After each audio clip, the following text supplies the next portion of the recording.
South ఇండియాలోని అతి తక్కువ ధరలకి రత్నాలనందించే ఏకైక సంస్థ 6JVR. రేవంత్ రెడ్డి గారిది చిత్తా నక్షత్రం, కుజుడి యొక్క నక్షత్రం. కుజుడి యొక్క నక్షత్రం ఎప్పుడు కూడా ఎలా ఉంటుందంటే ఫోర్స్ ఉంటుంది, ఎనర్జెటిక్గా ఉంటారు. 4 years తర్వాత అనుకూలమైనటువంటి పరిస్థితి వస్తుంది. అప్పుడు చిన్న మాట మాట్లాడినా సరే అది పాజిటివ్ అయితే తీసుకెళ్తుంది.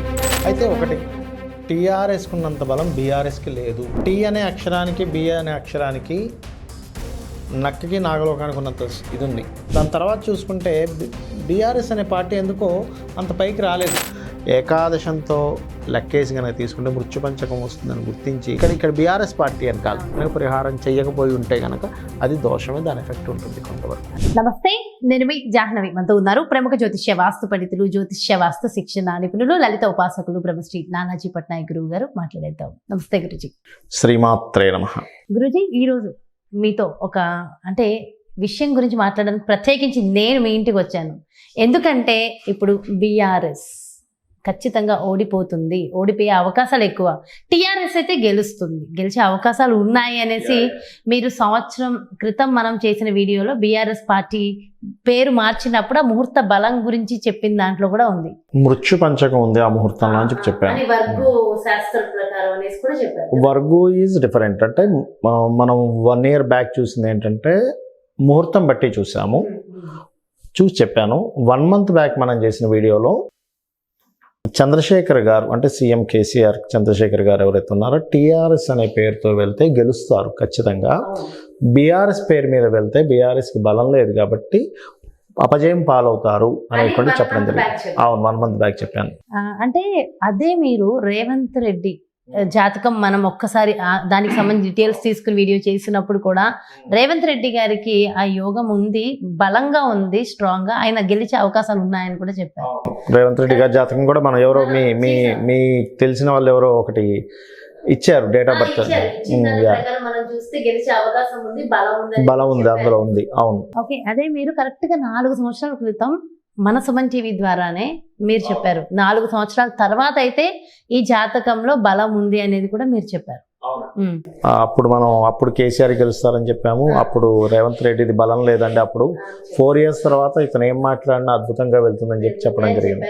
ఇవన్నీ ఒక్కసారి ప్రూఫ్లు మీ అందరి కోసం, అంటే ప్రూఫ్ అని కాదు, అది గురువు గారు ఏదైతే చెప్తున్నారో అదంతా ఒక్కసారి విజువల్స్ మీకోసం ఒక్కసారి చూడండి మీరు కూడా. రేవంత్ రెడ్డి గారిది చిత్తా నక్షత్రం, కుజుడి యొక్క నక్షత్రం. కుజుడి యొక్క నక్షత్రం ఎప్పుడు కూడా ఎలా ఉంటుందంటే ఫోర్స్ ఉంటుంది, ఎనర్జెటిక్గా ఉంటారు. దానికి తోడు అతనికి చంద్రుడు గురువు యొక్క కలయిక. అంటే ఏంటంటే కూల్గా తెలివిగా ఆలోచించేటువంటి తత్వం ఉంటుంది, ఎందుకంటే మిథున రాశిలో పడింది కాబట్టి. సో అందుకని అతనిలో ఆ పోరాట ప్రతిమ కానీ ఇవన్నీ ఉన్నాయి. అయితే మనిషిలో ఎంత పోరాట ప్రతిమ ఉన్నా ఏదున్నా, అదేదో సామెత ఉంటుంది హిందీలో, గ్రహస్థితి కనుక సహకరించకపోతే మనం ఏం చేయలేము అన్నట్టుగా. పాపం అతను అంత పోరాడుతున్నా అతనికి మాత్రం గ్రహస్థితి మాత్రం అంత అనుకూలంగా లేదు. చెప్పాలంటే కాస్త ప్రతికూలంగానే ఉందని చెప్పుకోవాలి, అనుకూలంగా మాత్రం లేదు అతనికి, రేవంత్ రెడ్డి గారికి. ఎందుకంటే ఎప్పుడు కూడా దశలు, దానికి సంబంధించినటువంటి ట్రాన్సిట్స్ రావాలి. ఇక్కడ ఇతనికి ట్రాన్సిట్ అనుకూలంగా లేదు. ఇది ఎప్పటి వరకు అనుకూలంగా లేదు అని చూసుకున్నట్లయితే రాబోయేటువంటి 4 years ఇతనికి పెద్ద అనుకూలంగా లేదండి. 4 years తర్వాత అనుకూలమైనటువంటి పరిస్థితి వస్తుంది. అప్పుడు చిన్న మాట మాట్లాడినా సరే అది పాజిటివ్ అయితే తీసుకెళ్తూ ఉంటుంది. అలా ఉంది రేవంత్ రెడ్డి గారు.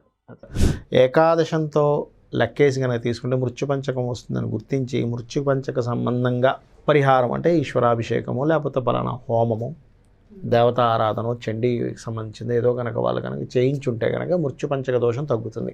అయితే సర్వసాధారణంగా రవి బలం వల్ల మృత్యుపంచక దోషం కూడా అక్కడ తగ్గుతుంది, తగ్గదని కాదు. కానీ అడిషనల్గా ఇలాంటివి ఇక్కడ బీఆర్ఎస్ పార్టీ అని కాదు, నేను చెప్పేది ఏంటంటే మనకి కూడా ఇలాంటివి జరుగుతాయి లైఫ్లో. మనం ఏదో ముహూర్తం పెడతాం. ఇది ఎందుకు వచ్చిందంటే టాపిక్ ఇక్కడ, ఇది కేవలం బీఆర్ఎస్ పార్టీకనో లేకపోతే ఇంకో పెళ్ళికనో కాదు. ప్రతి ఒక్కరి జీవితంలో ఒక పెళ్ళి ఉంటుంది, ఒక గృహప్రవేశం ఉంటుంది, ఒక షాప్ ఓపెనింగ్ ఉంటుంది. ఈ పంచగ్రహితం చేసుకోవాలి ఖచ్చితంగా. ఈ 4 కూడా లగ్నము, నక్షత్రము, వారము, తిథి లెక్కేసుకోవాలి. లెక్కేసుకొని అప్పుడు ఉన్నటువంటి గ్రహస్థితి ఏం పడింది, లగ్నం ఎలా ఉందనేటువంటి చూసుకోవాలి. ఎందుకంటే ఇక్కడ పెట్టిన లగ్నం కూడా లగ్నాధిపతి వక్రించాడు కాబట్టి ఖచ్చితంగా ఈ కించిత్ దోషం ఉంటుంది. ఆ కించిత్ దోషం రవి ద్వారా కొంత పోయింది, కానీ కొంత దోషం మాత్రం ముహూర్తంలో ఉందనే నేను చెప్తున్నాను. కాకపోతే అక్కడ ఉన్నటువంటి పెట్టిన వాళ్ళు పెద్ద పెద్ద వాళ్ళు కాబట్టి పరిహారం చేసుకొని ఉంటారు. అది కనుక పరిహారం చేయకపోయి ఉంటే కనుక అది దోషమే, దాని ఎఫెక్ట్ ఉంటుంది కొంతవరకు. అయితే ఒకటి, టీఆర్ఎస్కి ఉన్నంత బలం బీఆర్ఎస్కి లేదు. అవును, అప్పుడు కూడా చెప్పారు. అప్పుడు మనం చెప్పారు 100% బీఆర్ఎస్ స్టార్ట్ అయినప్పుడు మనం ఇట్లా అనాలిసిస్ వచ్చినప్పుడు బీఆర్ఎస్ బలం. మరి టీఆర్ఎస్ గా వెళ్ళడం బెటర్. వాళ్ళు టీ అనే అక్షరానికి బి అనే అక్షరానికి నక్కకి నాగలోకానికి ఉన్నంత ఇది ఉంది. బి అనే అక్షరం, బి తర్వాత వచ్చి ఆరు, తర్వాత వచ్చి ఎస్, ఇది సపోర్ట్ చేయదు. మీరు అనొచ్చు ఏమన్నా బీజేపీ ఉంది కదా, నేను అనబోతున్నా ఇప్పుడు అనబోతున్నారు. ఎందుకంటే బీకి జేకి ఉన్న ఇది వేరు, పీకి బీజేపీ. ఈ జే అనే అక్షరానికి ఇటు బి ఇటు పి బలాన్ని ఇస్తుంది, కానీ ఆర్ఎస్ అనే అక్షరానికి బి బలం ఇవ్వదు. ఓకే, మీరు గమనించండి, మనం ఆ రోజు అన్నాము. దాని తర్వాత చూసుకుంటే బీఆర్ఎస్ అనే పార్టీ ఎందుకో అంత పైకి రాలేదు, అది వ్యతిరేకతని సంతరించుకోవడము. కానీ టీఆర్ఎస్లో చూడండి, టీ అనే అక్షరం ఒక వైబ్రేషన్ ఉంటుంది అందులో. అవునవును, కానీ బీఆర్ఎస్ అన్న తర్వాత నిజంగా తెలియకుండా ఇంకొక పార్టీ వాళ్ళకి, కాంగ్రెస్కి కానివ్వండి, బీజేపీకి కానివ్వండి, కాస్త హైప్ పెరిగింది. దీనివల్ల అనవసరంగా అంటే వీళ్ళు ఏదైతే టీఆర్ఎస్ స్థాపించారో దీంతో వెళ్తేనే బాగుంటుంది కదా లైఫ్. బీఆర్ఎస్ అనేది కనుక తీసుకొస్తే అనవసరంగా అపజయాలు పాలవుతారు వీళ్ళు. సో మీరు కూడా చూసారు కదా గురువుగారు, ఇవన్నీ నేను చూసాను. చూసినప్పుడు మీరు అప్పటి నుంచి చెప్తూ వచ్చారు కదా. సో అయితే ఇక్కడ నా ప్రశ్న ఏంటంటే, కేవలం ఒక్క పేరు మార్పుతోనే ఎంతలా మారిపోతుందా? ఇంత మారే అవకాశాలు ఉంటాయంటారు? ఎందుకంటే ఇది శాస్త్రీయమైనటువంటి విషయం, మనం ఏదో క్రియేట్ చేసింది కాదు. శాస్త్రంలో చాలా స్పష్టంగా మీరు ఒక గృహంలో ఉన్నప్పుడు, ఎందుకంటే ఇది నార్మల్ ప్రజలకు పనికి రావాలి. ఇప్పుడు ఈ పార్టీల గురించి మనం మాట్లాడుకున్న ఏదైనా దానివల్ల జనాలకు వచ్చేది ఏం లేదు. ఇది సామాన్య ప్రజలకు ఎంతవరకు ఉపయోగపడుతుంది అనే దాని మీద మనకి ఇప్పుడు టాపిక్ ఇది. ఎందుకంటే చూడండి, చాలా క్లియర్గా టీఆర్ఎస్ ఉన్నంతకాలం 10 సంవత్సరాలు ఏలినటువంటి ఒక పార్టీ బీఆర్ఎస్ అని పేరు మార్చుకోగానే ఎందుకు పతనమైంది? అప్పటి నుంచే మార్చుకున్న మరో రోజు నుంచే, అప్పుడు కూడా మనం మాట్లాడాము ఇదే టాపిక్. అయితే ఇక్కడ నా ఇదేంటంటే, సామాన్య ప్రజలకి ఇది అర్థమైతే వాళ్ళ జీవితాలు బాగు చేసుకుంటారు దీనివల్ల. ఎందుకంటే అమ్మ, నాట్ ఓన్లీ బీఆర్ఎస్, మీరు కనుక సత్యం రామలింగరాజు గారు తెలుసు కదా మీకు, అతనుది రామలింగరాజు అనేది రకారం యారాలావా. సత్యం పేరు ఉన్నప్పుడు ఏంటంటే, సత్యం అనే పేరు ఏంటంటే అది 50-50గా పనిచేస్తుంది. కొంతకాలం ధనయోగాన్ని ఇస్తుంది, కొంత ధన నష్టాన్ని కూడా ఇస్తుంది. అంత ఇబ్బంది పెట్టదు. కానీ ఆయన ఎప్పుడైతే సత్యంని మెహతాసని మార్చుకున్నాడు, ఆయన మెహతాసని మార్చుకోగానే ఏమైందంటే మొత్తం డౌన్ఫాల్ అయింది. రివర్స్ చేశాడు దాన్ని, మావర్గులోకి తీసుకెళ్ళాడు దాన్ని. మావర్గులో ఉన్న కంపెనీ పెట్టగానే ఏమైందంటే సత్యం కాస్త ఈ రామలింగరాజుకి అష్టమ వర్గం అవుతుంది. సో వర్గు శాస్త్రం ఎంత పవర్ఫుల్ అంటే, మనము ఏదైనా ఒక ఇల్లు తీసుకున్నా, ఇంటి యొక్క డైరెక్షన్, సంస్థ పెట్టుకునే డైరెక్షన్, మనం ఏదైనా ఒక కంపెనీ పెడుతూ ఆ కంపెనీకి పేరు పెట్టుకున్నా కూడా ఈ వర్గం అనేటువంటిది ఖచ్చితంగా చూడాలి. ఎందుకు అంటే, నా ఉద్దేశం ఏంటంటే, కేసీఆర్ గారి జాతక వివరాలు కొంచెం అటు ఇటుగా ఉండొచ్చు, మనకు వచ్చిన ఇన్ఫర్మేషన్ కరెక్ట్ అవ్వచ్చు, కరెక్ట్ కాకపోవచ్చు. కానీ నా ఒపీనియన్ ఏంటంటే, ఈయన పెట్టిన పేరు కరెక్ట్ కాదు. టీఆర్ఎస్ మీద ఎంత చక్కగా వెళ్తుందో ఆయన దానికి ఎప్పుడైతే బీఆర్ఎస్ అనేది యాడ్ అయిందో, సో బి అనే అక్షరం వర్గపరంగా చతుర్థ వర్గం అవుతుంది. సో ఇది కరెక్ట్ కాదు, బీఆర్ఎస్తో వెళ్తే ఖచ్చితంగా అపజయాలు పాలవుతుంది అన్న ఛాన్స్ కూడా అనలేదు నేను మీకు ఆ వీడియోలో. అపజయాలు పాలవుతుంది అన్నాను. అంటే ఈ విషయాన్ని పర్టికులర్గా ఎందుకు చెప్తున్నాను అంటే, సామాన్య ప్రజలు, ఒక వ్యక్తి ఒక చిన్న టిఫిన్ సెంటర్ పెట్టుకుంటారు, లేదా ఒక వ్యక్తి ఒక చిన్న, మీకు అర్థదాకా ఎందుకు, మేమున్న సొంత నుంచి లోపలికి వెళ్తే ఒక 10 ఏళ్ల క్రితం ఒక చిన్న మంగళ షాప్ ఉండేది. అంటే చిన్న విషయం కూడా చెప్తున్నాను. నేను ఒకరోజు ఇలాగే హెయిర్ కట్ కోసం వెళ్ళినప్పుడు, సార్ మీరు వాస్తు చూస్తారా, మాకు ఎందుకో నడవట్లేదంటే, చూసి అయ్యా నీ పేరుకి ఇది పనికిరాదు, రాకేష్ ఇది ఉండేది వాళ్ళది, నాకు గుర్తు రావట్లేదు కరెక్ట్గా, రాకేష్ అనే పేరుకి సౌత్ ఫేసింగ్లో ఇల్లు పనికిరాదు, నువ్వేం చేస్తావంటే న్యూ అనేది యాడ్ చేయి, అనే అక్షరం యాడ్ చేయి, సౌత్ ఫేసింగ్ బ్రహ్మాండంగా పనికి వస్తుంది అన్నాక ఒక 4 రోజుల తర్వాత మళ్ళీ వెళ్తే, సార్ నిజంగా భలే పని చేసింది సార్ అన్నారు. అంటే నా ఉద్దేశం ఏంటంటే, చిన్న మంగళతనికి వచ్చే డబ్బులు ఎంతండి, అందులో వచ్చే డబ్బుల్లో అతనికి గనక రెంట్ అతనికి చక్కగా వస్తే జీవితం గడుస్తుంది, అంటే లైఫ్ బాగుపడుతుంది కదా. మనం అక్కడ ఏమీ పెద్ద పూజలు హోమాలు ఏం చేయమనట్లా, నువ్వు పెట్టుకునే పేరులో కరెక్ట్గా ఉందో లేదో చూసుకో. ఒక చిన్న పేరు చూడండి, ఇప్పుడు బీఆర్ఎస్, టీఆర్ఎస్, టీ తీసి బీ పెట్టడం వల్ల రాజ్యం కోల్పోయింది, అవునా కదా. అలా ఏంటంటే ఇది చాలా పవర్ఫుల్గా పనిచేస్తుంది. అందుకని ఇది ఖచ్చితంగా చూసుకోవాలి అని చెప్తాను. ఇక్కడ ఒక చిన్న ప్రశ్న గురుగారు, ఇది అడగచ్చు అడగకూడదో, అంటే అందరికి ఉపయోగపడుతుందని అడుగుతున్నా. అంటే ఇంత శాస్త్రం నమ్ముతారు మన కేసీఆర్ గారు, ఇంత జాతకాలు జ్యోతిషి ఇవంతా నమ్ముతారు, పూజలు చేస్తారు, హోమాలు చేస్తారు, ఇంతలా చేసే అలాంటి వ్యక్తి కూడా ఇట్లా ఒక చిన్న రాంగ్ స్టెప్ వేయడానికి కారణం ఏమై ఉంటుంది అంటారు? అది కూడా జాతకంలో ఉన్నటువంటి ఇంకో విషయం కూడా చెప్తాను నేను మీకు. శాస్త్రం నమ్మడం వేరు, శాస్త్రాన్ని నిర్దేశించే వాళ్ళకి గైడింగ్ ఉండడం వేరు. ఒక్కొక్కసారి ఏమవుతుందంటే, ఇప్పుడు ఒక విషయం చెప్తాను చూడండి, జయము అపజయము అనేటువంటిది అందరికీ ఉంటుంది. ఇక్కడ రెండు విషయాలు, ఒకటి పేరు మార్చడం, రెండవది రాజ్భవన్ ఇప్పుడు ఏదైతే కట్టారో దానికి కూడా డోర్ పాయింట్ అనేది ఒకటి ఉంటుంది. మన వాస్తులో చేసాం మనం. ఆ డోర్ పాయింట్ ఏమాత్రం సరిగ్గా లేకపోయినా మనిషి అందులో ఉండడు. అది కూడా ఒకటి. ఇప్పుడు వీళ్ళు కాంగ్రెస్ వాళ్ళు ఉంటున్నా సరే అది చూసుకోవాలి సరిగ్గా. మరొకటి ఏంటంటే అమ్మ గుర్తుపెట్టుకోండి, మహాదశలు మారుతూ ఉంటాయి. యాక్చువల్గా మహాదశ మారుతున్నా కూడా ఇలాంటివి జరుగుతుంది. కానీ ఇక్కడ జరిగినటువంటి అంశం మాత్రం వీళ్ళు మరలా ఒకవేళ బీఆర్ఎస్ తీసేసి టీఆర్ఎస్ అనేది పెట్టుకుంటే మళ్ళీ నిలబడుతుంది ఖచ్చితంగా. ఇమ్మీడియట్లీ కాదు కానీ టేక్స్ టైం. ఎంతైనా కూడా ఇప్పుడు ప్రజల్లో కూడా కొన్ని ఉన్నాయి కదా దీనికి సంబంధించినవి, ఉద్యోగాలు సంబంధించినవి చాలా ఉన్నాయి. ఒకటి రెండు కొన్ని మంచి చేశారు, కొన్ని ఇబ్బందులు ఉన్నాయి.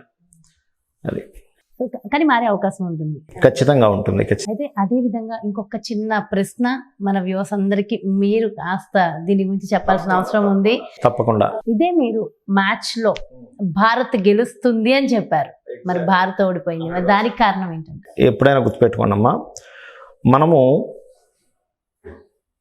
ధర్మో రక్షతి రక్షితః అంటారు. అంటే ఏమిటంటే, మనం ఏదో చెప్పింది నిజమైంది కదా అనేది మాత్రమే సంకలు గుద్దుకోవడం కాకుండా, మనం ఏదైనా ఒకటి చెప్పినప్పుడు అది కరెక్ట్ కానప్పుడు దాన్ని ఒప్పుకోగలగాలి. సత్యం ఎప్పుడు సత్యమే. ఇప్పుడు ఉదాహరణకి నేను ఆ రోజు ఏం అనాలిసిస్లో ఏం చేయలేదు, నా మనసుకు అనిపించింది, అది చెప్తానండి. ఆ రోజు ఏం జరిగిందో చెప్తాను వినండి. 140 మంది కోట్ల ప్రజలు లో నేను ఒక్కడే భారతీయుని. 140 మంది కోట్ల ప్రజలు కూడా గెలవాలని కోరుకుంటారు. నేను కూడా గెలవాలనే కోరుకున్నాను ఆ రోజు. చెప్తాను. మరి మీరు ఆస్ట్రాలజర్ కదండి, కోరుకోవడం ఏంటి, మీరు చూసి చెప్పాలి కదా అనొచ్చు. 100%. ఎందుకంటే నిస్సిగ్గుగా ఒప్పుకోవాలి ఏదైనా తప్పు చేసినప్పుడు. మనం గుర్తుపెట్టుకోండి. ఎందుకంటే ఇప్పుడు మనం లలిత సహస్రనామాల గురించి వీడియోలు చేసినప్పుడు కానీ, సూక్ష్మంలో మోక్షం వీడియోలు చేసి ఎంతోమందికి మనం మంచి చేసినప్పుడు కానీ, అమ్మవారి అనుగ్రహం మన గొప్పతనం ఏం కాదు చేసినప్పుడు కానీ, ఎన్నో విషయాలు భార్యాభర్తల గురించి ఎలా ఉండాలి ఎన్ని వీడియోలు చేసినప్పుడు కానీ, కింద వచ్చిన అద్భుతమైన ప్రశంసలు మనం ఎలా అయితే తీసుకుంటామో, ఏదైతే ఇట్లా ఏమంటే మీరు అది చెప్పారు మరి ఇన్ని అయ్యే ఇది ఎందుకు కాలేదన్నప్పుడు దాన్ని కూడా ఈక్వల్గానే తీసుకోవాలి. ఎందుకు అంటే చెప్తాను చూడండి. అప్పుడు చెప్పినటువంటి ప్రశంస, మంచి కామెంట్ పెట్టిన వారు ఎవరైతే ఉన్నారో అతను అమ్మవారి స్వరూపమే. నెగిటివ్ కామెంట్ పెట్టినటువంటి ప్రేక్షకుడు అమ్మవారి స్వరూపమే నా దృష్టిలో. ఎందుకంటే నెగిటివ్ కామెంట్ పెట్టినంత మాత్రాన అది నెగిటివ్ కాదు, సత్యము. ఎవరైతే కామెంట్ పెట్టారో, ఏమండి మీరు అన్నారు రాలేదు ఎందుకు, చెప్తాను నేను పూర్తిగా అనివ్వండి. ఇది ఎవరైతే పెట్టారో అది సత్యం. ఆయన అడిగిన క్వశ్చన్ ఈ సత్యం, నిజం అది. ఇప్పుడు మీరు వీడియో ఎందుకు తీసుకొచ్చేస్తున్నారు, ఈ వీడియో ఎందుకు చేశారు ఇది అంటే, ఏమండి మనం బీఆర్ఎస్ రాదని క్లియర్గా చెప్పాం కదా, ఇది మనం చెప్పాలని మీరు తీసుకొచ్చారు. ఎగ్జాక్ట్లీ అదేవిధంగా దీని గురించి అడిగాడు సత్యం. అయితే నేను ఇక్కడ ఎందుకు జరిగిందో చెప్తాను, మీకు పొరపాటు చెప్తాను. ఎప్పుడు కూడా శాస్త్రానికి కొన్ని రూల్స్ ఉంటాయి. నేను ఆ రూల్ బ్రేక్ చేసి ఆ విషయంలో, ఏ విషయంలో, మన భారత విషయంలో. ఏంటి ఆ రూల్ అంటే, రాగానికి గురి అవ్వకూడదు అంటారు. రాగద్వేషాలు అంటారు చూసారా, మన భారత్ గెలవాలి, గెలిచిపోతుంది అంటే ఎలా అంటే మన భారత్ కదా గెలవాలి కదా. అక్కడ నెగిటివ్ కనిపిస్తున్నా, ఏది కుజుడు అస్తంగత్వంలో ఉన్నాడు, ఏం గెలుస్తాడు అనేది కనిపిస్తుంది. అసలు లేదు, అస్తంగత్వంలో ఉంటే ఏంటి, 11లో 10లో ఉన్నాడు కదా అనే భావన. కానీ అక్కడ పాజిటివ్స్నే మనం కంటితో చూస్తుంటాం, కానీ మనది గెలవాలనే రాగం వచ్చినప్పుడు మనం నెగిటివ్ వైపు చూడం. అది నేను చేసిన మిస్టేక్ ఫస్ట్. అలా ఎప్పుడూ చేయకూడదని నేను మొట్టమొదటిసారి అంటే ఒక 15 ఏళ్ల క్రితం ఒకసారి నా జ్యోతిషాస్త్రంలో ఒక్కసారి ఒక తప్పు జరిగింది. ఇక్కడ ఈ టేబుల్ మీద ఇక్కడ మళ్ళీ మొన్న ఈ భారత విషయంలో జరిగినప్పుడు అమ్మవారి పాదాలు పట్టుకొని, అమ్మ ఇంకొకసారి నేను ఇట్లాంటి రాగాలకు నేను గురి అవ్వను అని చెప్పి దండం పెట్టుకున్నా. ఎందుకంటే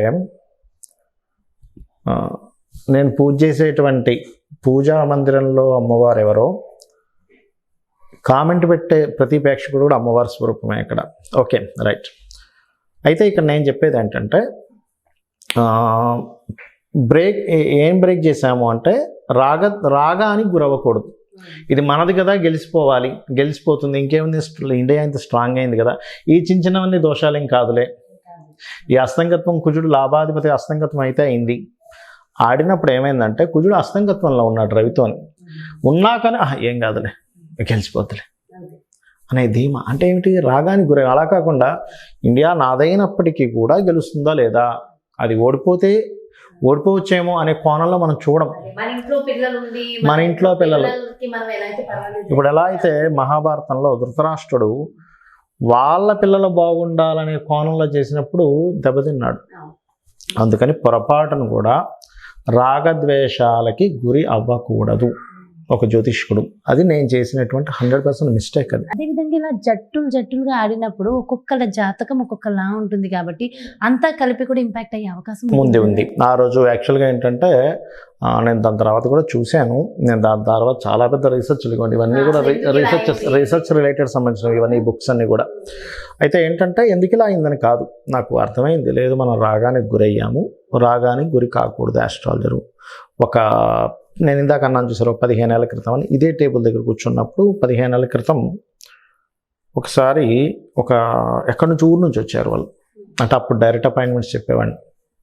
అయితే ఇప్పుడు ఎక్కువ ఫోన్ కాల్స్ అయిపోయాయి. కానీ కూర్చున్నప్పుడు 20 పాయింట్లో ఒక పాయింట్ తప్పు చెప్పాను నేను పిల్లల విషయంలో.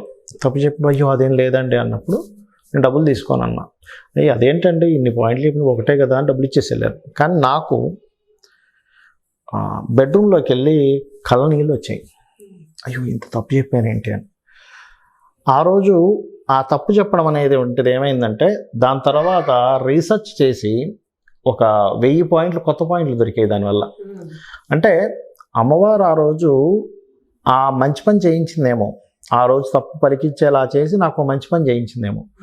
మొన్న కూడా నాకు అర్థమైన విషయం ఏంటంటే నువ్వు రాగానికి గురవ్వకు అని చెప్పి అమ్మవారు నాకు అలా తెలిసేలా చేసింది అని నేను అనుకుంటున్నాను. ఎవరైనా సరే మీరు ఆ వరల్డ్ కప్ ఒకటి మీరు అనవసరంగా తప్పు చెప్పారని అంటే కనుక నేను దాన్ని 100% ఆ యొక్క అమ్మవారే ఆ రూపంలో కామెంట్ రూపంలో పెడుతుంది అని చెప్పి భావిస్తున్నాను. చాలా అంటే ఒక్కొక్కసారి దానివల్ల ఇంకా చాలా ఎక్కువ పాయింట్స్ కూడా వస్తూ ఉంటాయి. ఇప్పుడు ఎవరికేం నష్టం అనే ఫీలింగ్, కానీ అది రాగానికి గురవ్వకూడదు అనే విషయం నాకు అర్థమైంది మొన్న. చాలా అంటే ఎనీవేస్ అంటే ఒక్కొక్కసారి ఇలా అవ్వడం వల్ల కూడా చాలా నేర్చుకోవచ్చు, సొసైటీకి ఇంకా చాలా ఇవ్వచ్చు కూడా.